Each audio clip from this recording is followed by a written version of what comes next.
The next topic is how to initialize local variables in Java. जैसा कि आपने देखा है C और C++ में जब भी हम लोकल वेरिएबल्स बनाते हैं उसके साथ अगर हम डिक्लेयर ना भी करें वेरिएबल्स को उनकी कुछ गार्बेज वैल्यूज ऑलरेडी प्रेजेंट रहती हैं but in Java it will create problems तो वी नीड टू डिक्लेयर और we need to initialise these local variables. तो एक बार मैंने यहाँ पे आपको प्रोग्राम के थ्रू डेमोस्ट्रेट करवा देता हूँ। तो it's an example on how to initialize variables in Java. So let's see. Class name is initializing local variables and I have created a main function public static void main. उसके अंदर मैंने एक integer variable i declare किया हुआ है जिसकी मैंने कोई भी वैल्यू प्रोवाइड नहीं की है बट हियर मैं सिंपली उसकी वैल्यू को प्रिंट कर रहा हूँ। तो यहाँ पे आप देखिए कंपाइलेशन एरर थ्रो होगी। Let's see.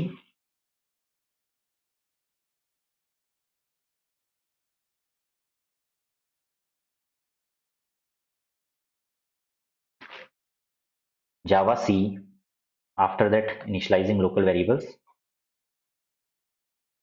So here I am trying to compile my program. तो यहाँ पे देखिए जो एरर हमें मिली है वो है variable i might not have been initialized। इसका मतलब है कि i की जो वैल्यू है वो इनिशियलाइज नहीं हुई। तो हमेशा लोकल वेरिएबल्स को आपको अपने प्रोग्राम में इनिशियलाइज कराना जरूरी है। तो लेट सपोज अगर मैं इसकी वैल्यू यहाँ पे 101 देता हूँ and after that I will try to run this program. First compile and then I will try to run this program. So it will print the value of I, that is 101। तो यहाँ पे simple सा concept है कि आपको जितने भी local variable आप अपनी क्लास में डिक्लेयर करें उन्हें इनिशियलाइज करना जरूरी है। तो let's go to the next topic. अब हम बात करेंगे कंस्ट्रक्टर्स की। कंस्ट्रक्टर्स में मैंने आपको बताया था कि दो टाइप के कंस्ट्रक्टर्स आपके पास अवेलेबल होते हैं। सबसे पहले तो क्वेश्चन ये आता है व्हाट आर कंस्ट्रक्टर्स। तो कंस्ट्रक्टर्स को एक बार दोबारा से हम देख लेते हैं।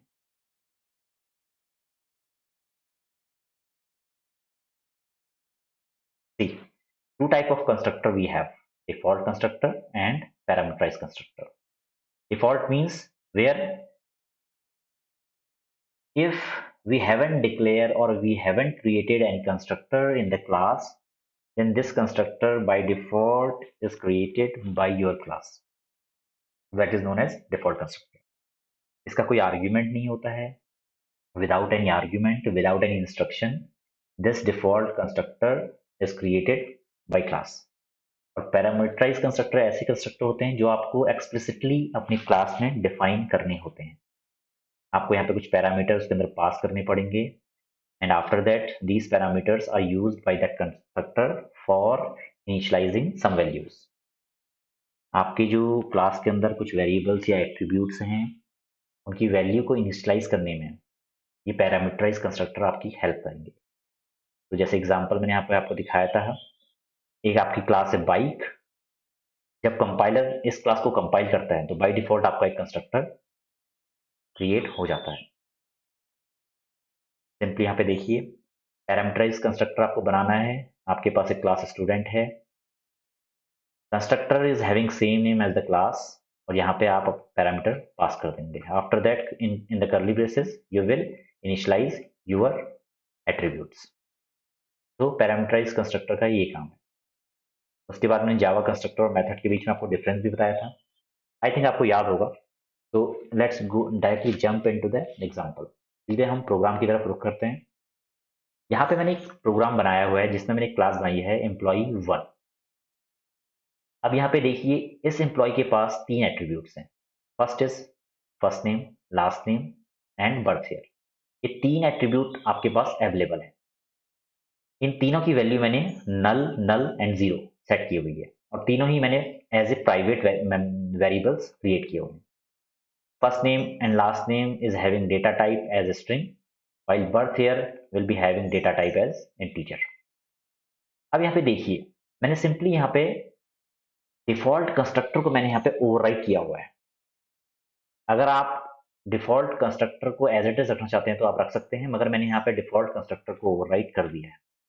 अब कंस्ट्रक्टर क्या होता है, सिंपली आपको डिक्लेयर करना है कि वो किस टाइप का होगा। मैंने यहाँ पे उसे एज ए पब्लिक डिक्लेयर किया हुआ है, उसका जो मॉडिफायर हुआ है वो पब्लिक रखा हुआ है।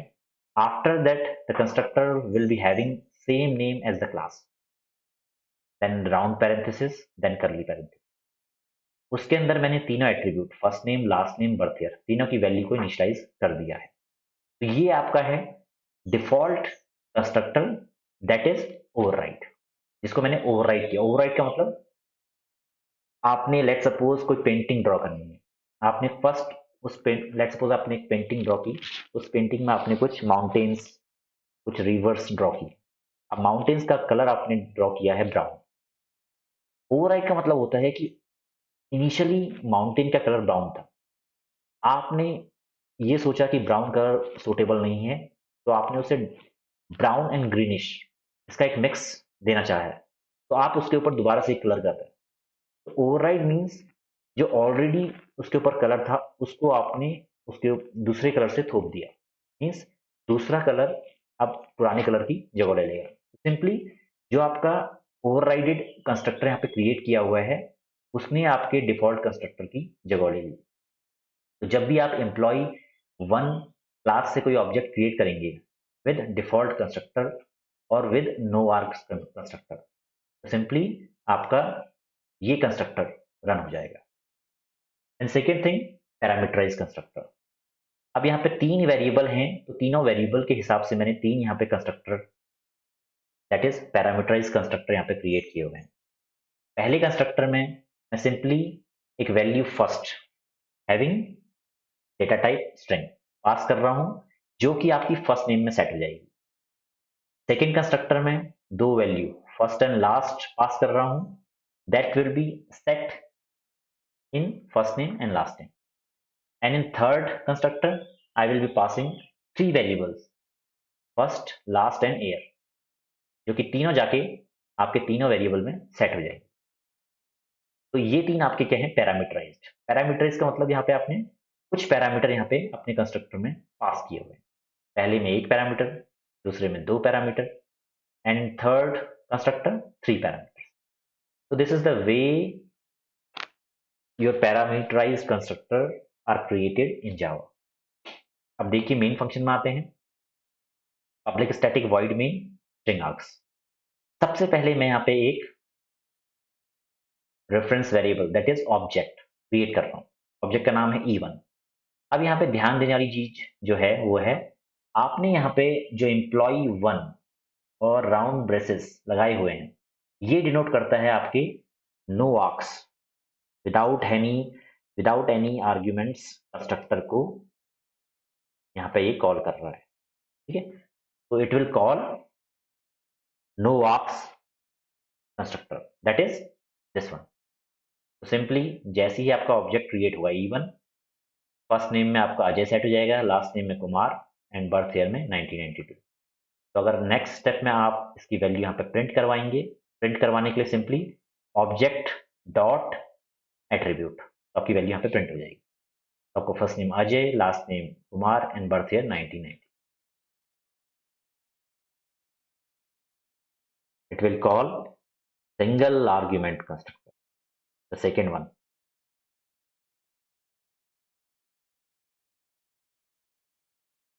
Right? Similarly, it will call double argument constructor, and similarly it will call the three argument constructor. देखिए यहाँ पे देखते हैं एक बार, employee 1 E2, the second object is calling a constructor having Vijay that is in string as an argument। तो ये simply call करेगा आपके इस वाले कंस्ट्रक्टर, तो आपका फर्स्ट नेम में विजय कॉल हो जाएगा। तो अगर आप यहाँ पे प्रिंट करते हैं E2 dot first name Vijay, E2 dot last name, in this case the last name will be default जो आपने फर्स्टली प्रोवाइड किया था, null, birth year will be 0। Similarly in the next instruction आपका एक तीसरा ऑब्जेक्ट क्रिएट होगा E3 with first name Vijay, last name Singh and birth year 0। तो जब आप प्रिंट कराएंगे तो आपको आ जाएगा विजय सिंह 0। और जो आपका लास्ट ऑब्जेक्ट है उसमें आपने तीनों वैल्यू दोबारा से सेट की हुई, तीनों वैल्यू जब आप देंगे तो आपका थर्ड कंस्ट्रक्टर कॉल हो जाएगा, जो कि आपके फर्स्ट नेम, लास्ट नेम और बर्थ ईयर को सेट कर देगा। यहाँ पे आपका प्रिंट हो जाएगा विजय सिंह 1999। तो एक बार इस प्रोग्राम को रन करके देखते हैं। सबसे पहले compile this class Java C employ one dot Java. जैसे ही आपने इस क्लास को कंपाइल किया, आपकी क्लास कंपाइल हो गई, क्योंकि इसमें कोई एरर नहीं है। अब एक बार हम इस क्लास को रन करके देख लेते हैं। तो फर्स्ट अजय कुमार 1992, क्योंकि आपका डिफॉल्ट कंस्ट्रक्टर यहाँ पे कॉल हो जाएगा, डिफॉल्ट अजय कुमार 1992। सिमिलरली विजय नल 0, सेकेंड कंस्ट्रक्टर जिसमें सिर्फ आपने विजय की वैल्यू पास की है, बाकी वैल्यू आपकी default. Then Vijay Singh 0 and then Vijay Singh 1991। तो ये आपका कंस्ट्रक्टर को कॉल करने का तरीका है, कैसे आप डिफॉल्ट कंस्ट्रक्टर को कॉल करते हैं, कैसे आप नो आर्ग्यूमेंट कंस्ट्रक्टर को कॉल करते हैं, कैसे आप सिंगल आर्ग्यूमेंट कंस्ट्रक्टर को कॉल कर सकते हैं, डबल आर्ग्यूमेंट कंस्ट्रक्टर को कॉल कर सकते हैं एंड थ्री आर्ग्यूमेंट कंस्ट्रक्टर को कॉल कर सकते हैं। So this is the way you can call or you can use your parameterized constructor in your program, right? अब जो थर्ड थिंग थी इस पूरे लेक्चर में, वो थी आपकी reference variable and reference value. तो रेफरेंस वेरिएबल जावा में बेसिकली जो भी आप वेरिएबल बनाते हैं, यहाँ पे ये है आपका variable, first name is variable, last name is variable, birth is variable, value is null null 0, value आपके नीचे चेंज भी हो रही है। Similarly in the case of object, this is your reference variable, और जो इसकी वैल्यू है वो बेसिकली आपका एक ऑब्जेक्ट है, वो मेमोरी में आपको एज ए मेमोरी में आप उसको पिक्चराइज कर सकते हैं। even will represent an object which will having these three values। तो एक्चुअल में आपकी जो रेफरेंस वैल्यू है वो है object with these three values and reference variable, variable means आपका specifier, name specifier.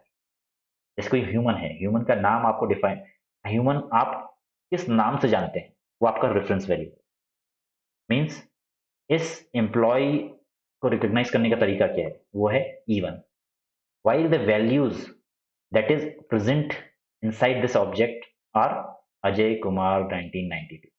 So reference variable and reference value, these are simple things. Whenever you are creating a class, whenever you are creating an object, then you will create a reference variable and put all the values inside your reference. तो बहुत simple सी चीजें हैं, आपको basically constructor के बारे में यहाँ detail में पढ़ना है। अच्छे से देख लीजिए इस प्रोग्राम को और अच्छे से पढ़ लीजिए। तो एट प्रेजेंट हम लेक्चर को यहीं पे फिनिश करते हैं। थैंक यू एंड जो वीडियो है उसको शेयर कीजिए, सब्सक्राइब कीजिए चैनल को और लाइक कीजिए, और अपनी अपनी क्वेरीज, अपने डाउट्स को कमेंट्स में पुट डाउन कीजिए, और वाया मेल आप उसको मुझे भेज सकते हैं। मेल आईडी है knol nest@gmail.com। तो थैंक यू वंस अगेन।